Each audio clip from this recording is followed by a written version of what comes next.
اف امیر موزیک کفنار پشتی 18,000 سالان بیدنگ مای جارکادی آوازینوی دهنه بهیستن. آوازکا کیر و خمگینه بو سردمک گلک کفن ودگرید. دم زانای شوی نواران افساده مازن دشکفتا مارسولاس لفرانسا دیتی دیار کریا کو بری هزارهان سالان اوک امیرک موزیک هوایید هاتب کار اینان. و داخل موزیک جنن فرانسی کریا کو دستودیو اکا دنگی دا بجنن و دیار بو کو گلک زلال آواز جدرد کون.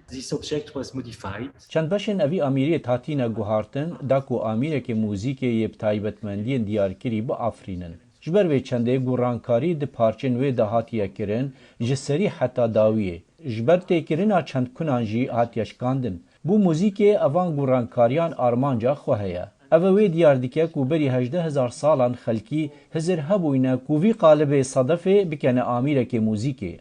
پشتی کولین سرهاتی نکرن دیار بویا کورا خوی وکی کنکی بودوی و هر وستا ایکادی جی بهوشیاری نوا صدفه دا کریه. ولی کولران چندین بویا غاسور سر جه دوید صدفه دیدینه. کو همان رنگ و نقشه بون لسر دیوارن شکفته هاتینه بکار اینان.